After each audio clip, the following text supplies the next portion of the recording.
प्रभात बच्चों, आज हम लोग क्लास 6 के राजनीतिक विज्ञान का पहला अध्याय विविधता पढ़ेंगे।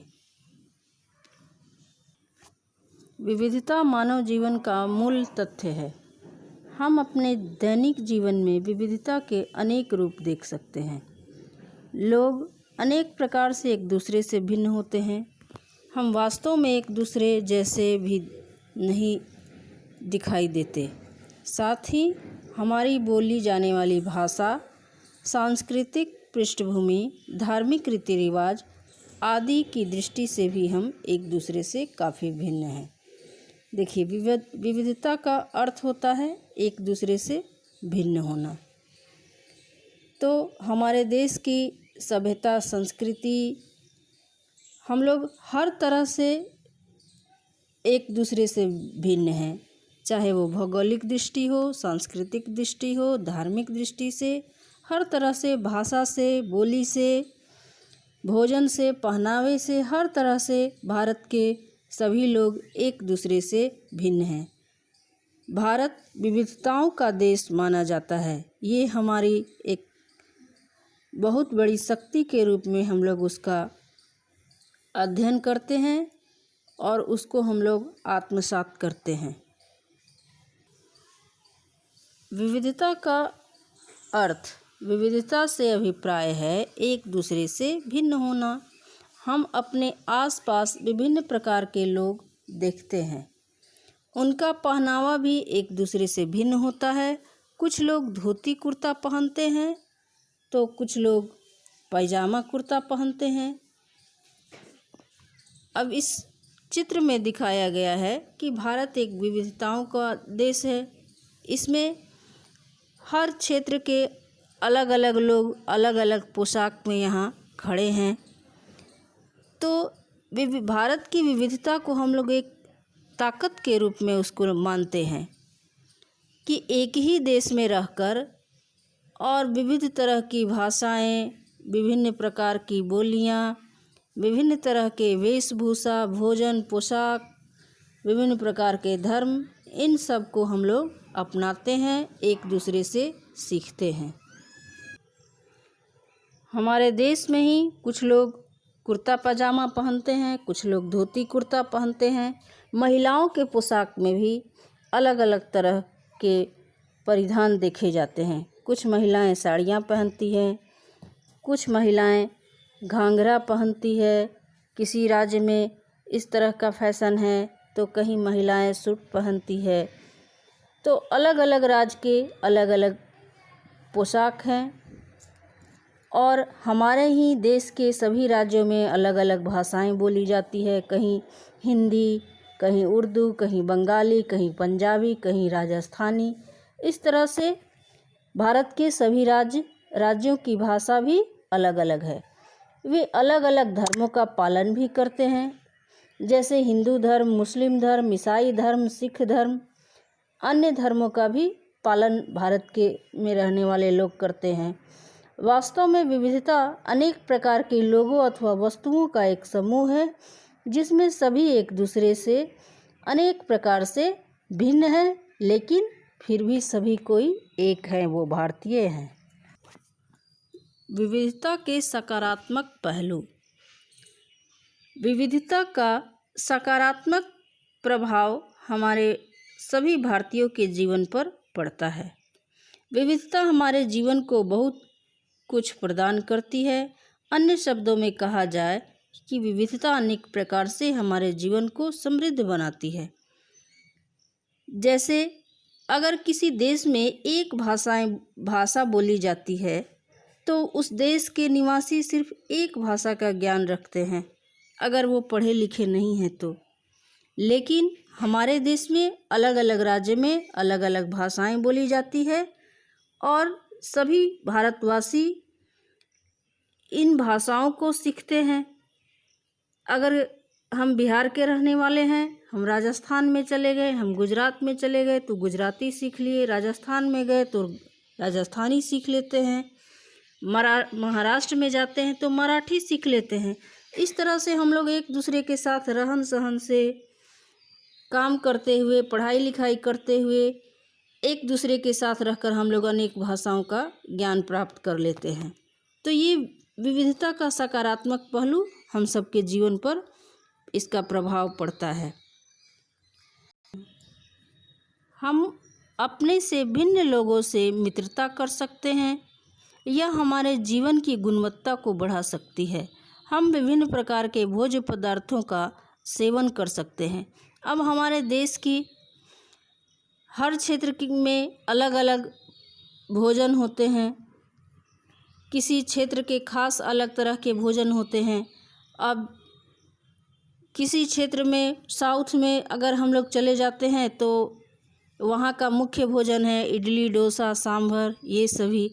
अगर तो हम लोग साउथ के भोजन को भी बिहार में रहकर, अन्य राज्यों में रहकर उसको हम लोग बनाना खाना सीख लेते हैं। और हमारे यहाँ बिहार के या अन्य किसी राज्य के प्रमुख भोजन को दूसरे राज्य के लोग सीखते हैं, खाते हैं और बनाते भी हैं।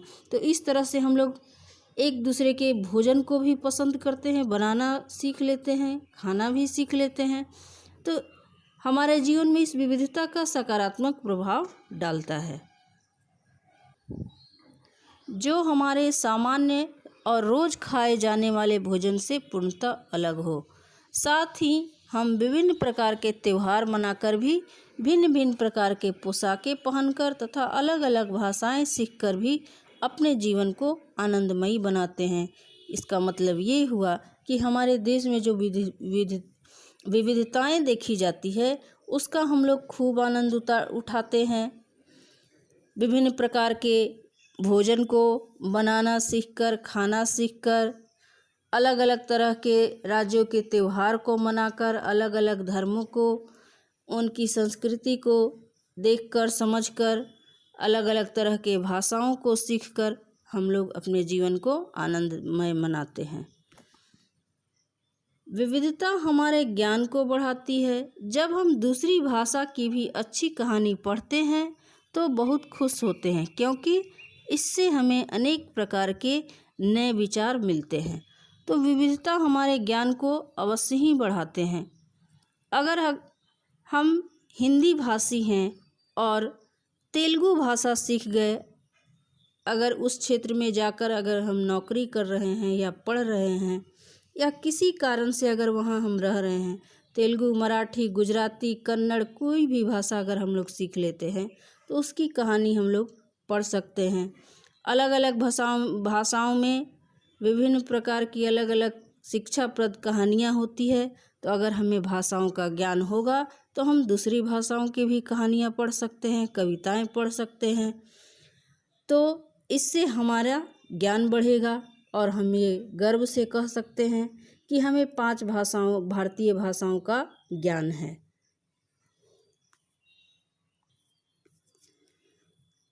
लेखक भी नई कहानियाँ या पुस्तकें लिखने हेतु इससे बहुत से विचार प्राप्त करते हैं। लेखक विभिन्न स्थानों, पुस्तकों तथा जीवन की वास्तविक घटनाओं से प्रेरित होकर नए नए लेखों की रचना करते हैं। वे मौजूद तथ्यों के आधार पर कल्पना करते हैं। उदाहरण के लिए गीत गोविंद की रचना जयदेव ने संस्कृत में की थी, परंतु आज भी देश के भर से नृतक अपनी विभिन्न नृत्य शैलियों में इसका बढ़ चढ़कर प्रयोग करते हैं।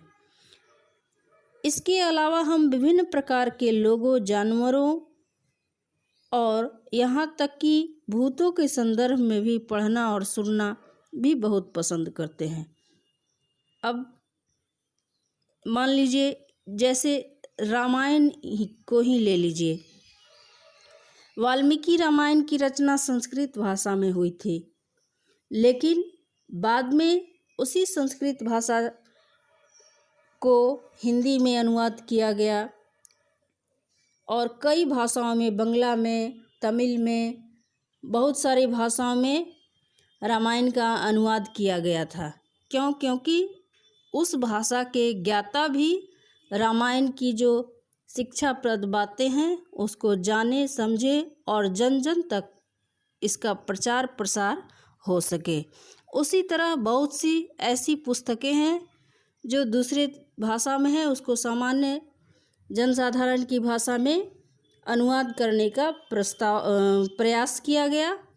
तो ये हमारी विविधता का ही परिणाम है। हम अनेक प्रकार की कहानियाँ या पुस्तक पढ़ते हैं एवं लिखते हैं।